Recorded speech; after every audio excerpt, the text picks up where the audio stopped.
Siapa yang pernah ngalamin ini? Jam sudah lewat tengah malam, lampu kamar mati, tapi jempol masih hidup scroll marketplace tanpa tujuan yang jelas. Awalnya cuma lihat-lihat, cuma niat cuci mata. Tapi entah kenapa satu barang terasa kayak jawaban dari hidup yang lagi ribet. 5 menit kemudian notifikasi muncul, pesanan diproses. Besoknya kita bahkan agak lupa apa yang kita beli, dan 3 hari kemudian barang itu datang lalu berakhir jadi tumpukan plastik nggak berguna di pojok kamar. Yang bikin sakit bukan cuma uangnya, tapi emosinya. Rasa senang waktu unboxing itu nyata, tapi umurnya pendek mungkin cuma 5 menit.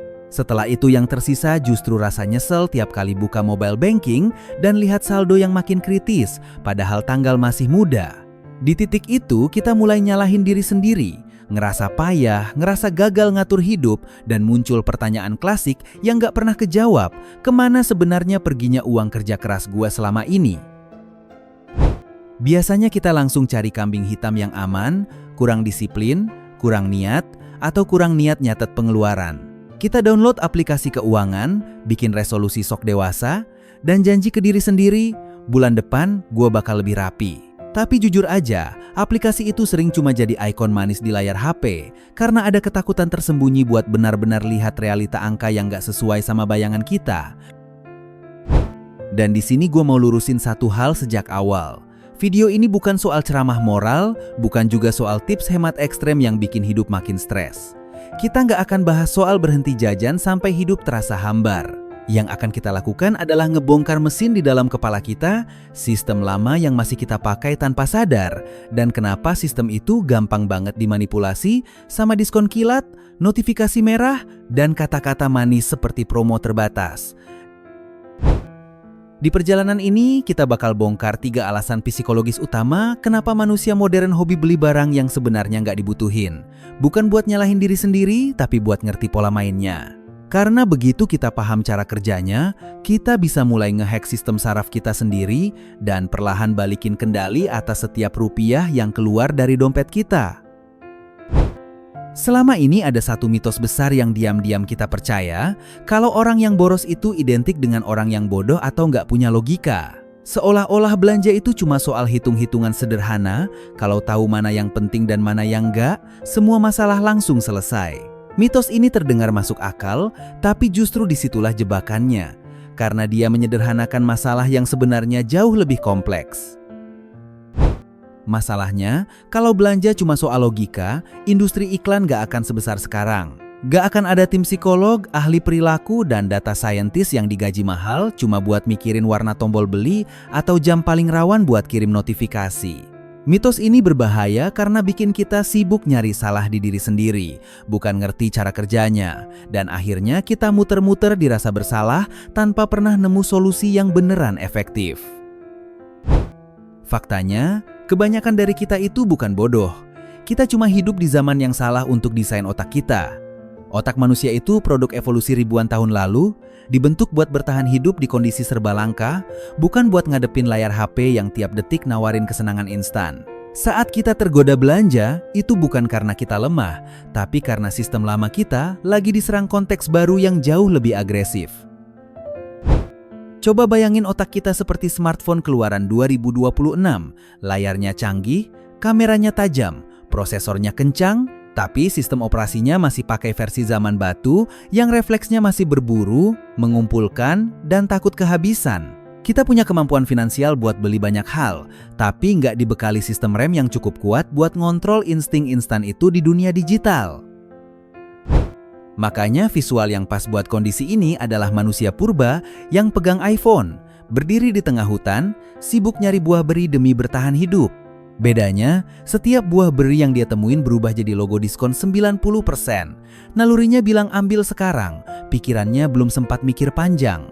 Dan disitulah konflik dimulai, bukan antara pintar dan bodoh, tapi antara otak lama dan dunia baru. Setiap kali kita lihat barang baru yang kelihatannya menarik, ada satu reaksi kimia yang langsung aktif di otak kita. Yang bikin nagih itu bukan saat barangnya kita pakai, tapi justru saat kita membayangkan akan memilikinya.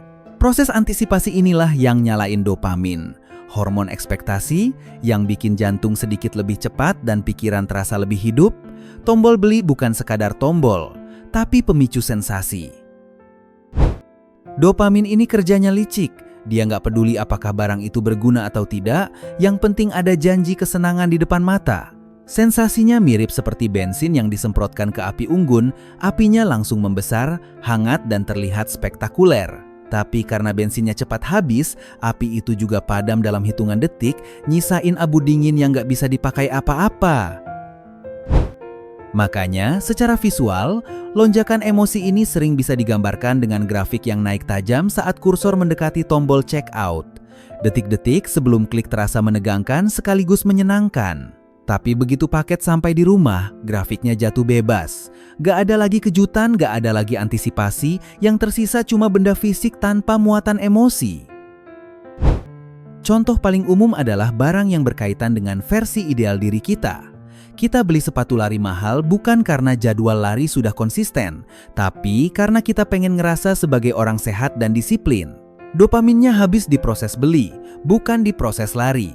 Akibatnya, sepatu itu lebih sering nganggur di rak daripada kena aspal pagi hari. Masalahnya, jebakan dopamin ini jarang datang sendirian. Di belakang layar ada tekanan lain yang lebih halus, lebih sosial, dan sering kita anggap normal, padahal pengaruhnya jauh lebih dalam ke keputusan finansial kita. Selain mengejar rasa senang, kita juga sering belanja buat mengirim sinyal ke dunia tentang siapa diri kita. Banyak keputusan beli bukan soal fungsi, tapi soal identitas. Kopi mahal bukan sekadar minuman, dia simbol produktif, sibuk, urban, dan sukses. Kita beli perasaan itu, bukan cairannya. Secara naluriah, ini mirip dengan burung merak yang melebarkan ekornya. Ekornya berat, gak efisien, bahkan bikin dia lebih gampang diserang predator.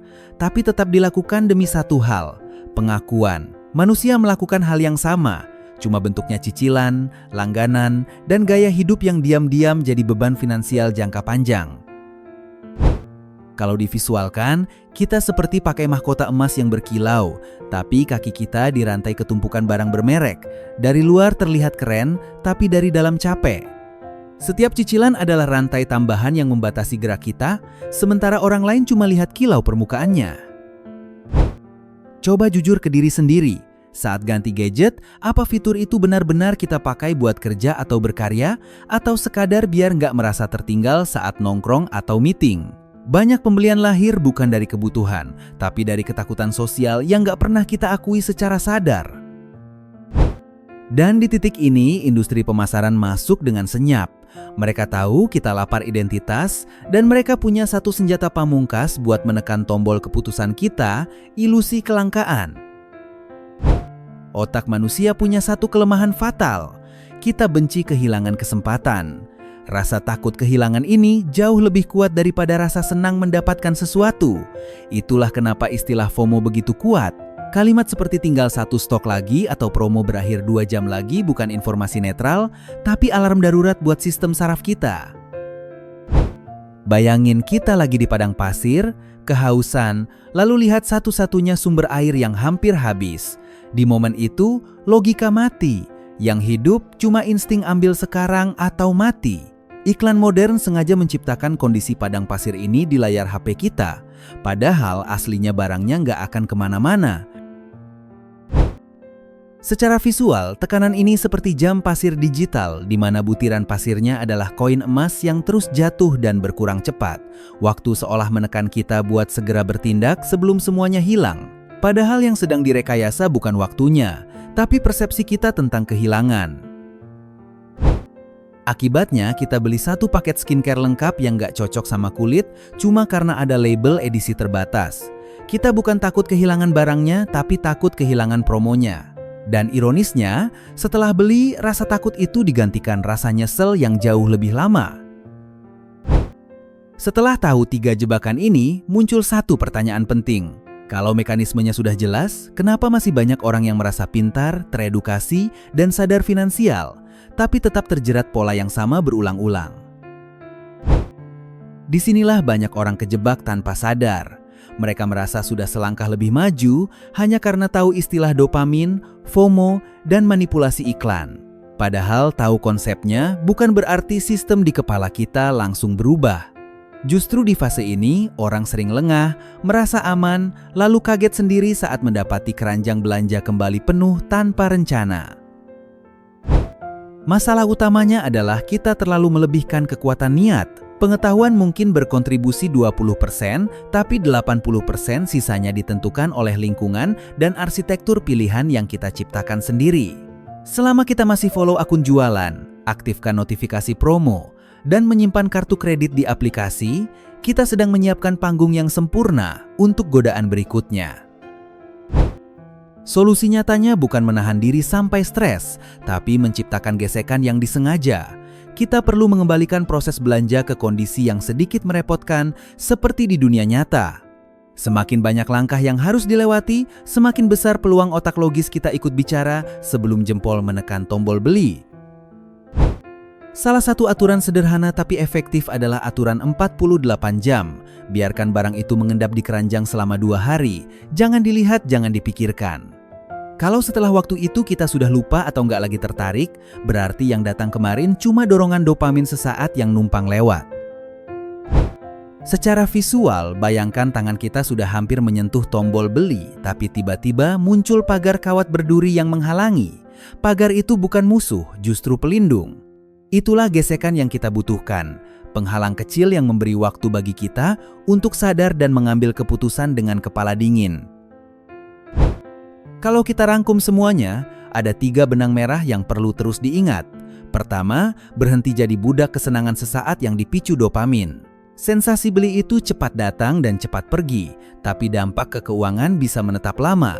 Setiap kali kita tergoda, ingat bahwa yang kita kejar seringkali bukan barangnya, tapi lonjakan emosi yang sebentar. Kedua, berhenti membeli identitas lewat barang. Status sosial yang kita beli itu mahal dan rapuh, karena nilainya bergantung pada pengakuan orang lain. Sementara itu, beban finansialnya nyata dan harus kita tanggung sendiri. Barang bisa bikin orang terkesan sesaat, tapi ketenangan finansial membangun rasa percaya diri yang jauh lebih tahan lama. Ketiga, jangan mau dikendalikan rasa takut kehilangan. Label promo terbatas dan stok menipis dirancang untuk bikin kita panik, bukan untuk membantu kita mengambil keputusan yang bijak. Kalau sebuah barang benar-benar penting, 2 hari menunggu tidak akan mengubah apapun. Yang berubah biasanya hanya keinginan impulsif kita. Ingat juga, uang yang kita pegang hari ini adalah waktu hidup yang sudah kita tukar dengan tenaga, pikiran, dan stres. Setiap rupiah mewakili jam kerja yang gak akan pernah kembali. Membiarkannya menguap lewat klik yang gak dipikirkan sama saja membiarkan algoritma mengambil alih kendali atas hidup kita. Sekarang giliran kalian.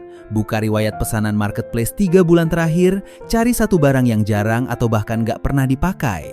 Tulis di kolom komentar, gua pernah beli barang itu karena alasan psikologis apa. Mengakui pola adalah langkah pertama jadi manajer aset yang cerdas. Subscribe Duitmology kalau kalian setuju, literasi keuangan seharusnya jadi hak semua orang, bukan cuma milik mereka yang sudah kaya.